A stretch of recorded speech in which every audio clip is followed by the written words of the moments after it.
Hello and welcome to the Composition Madhouse, where imitation is mastery, brought to you by Foster Light Studios. My name is John Higgins, and in this week, we're going to learn how to master anything.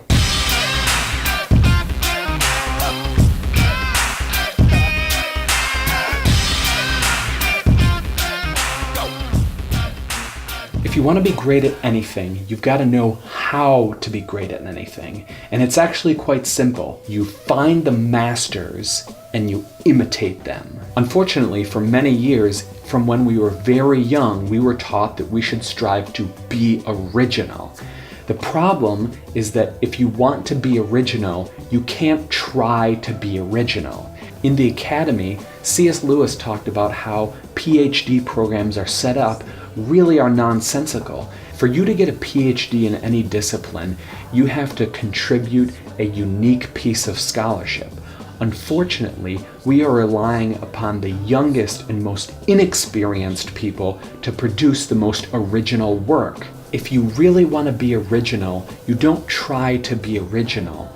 You master the masters. You imitate the masters, and one day you will wake up and find that you are original. All original compositions, pieces of art, are simply from past works divided up and recombined in different ways. Solomon was right when he said that there's nothing new under the sun. And if you haven't seen it, there's a great video that you can check out called Everything is a Remix, which is talking about this very thing. One of the greatest guitar players alive today, his name is Tuck Andres, and in the video you can see here, he discusses how he mastered his craft.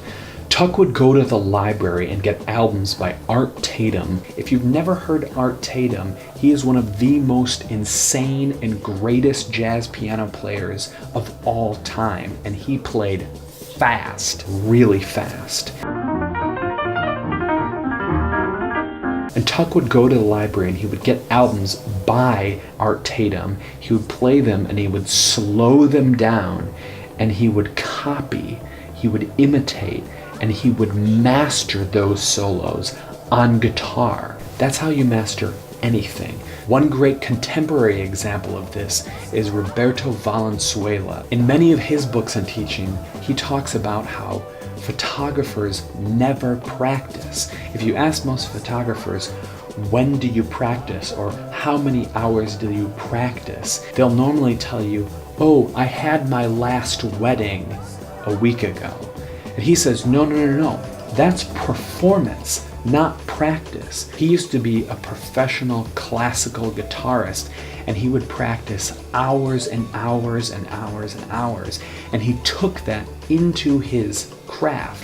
If you don't know the best photographers in your type of photography, both living and dead, you've got to find that out.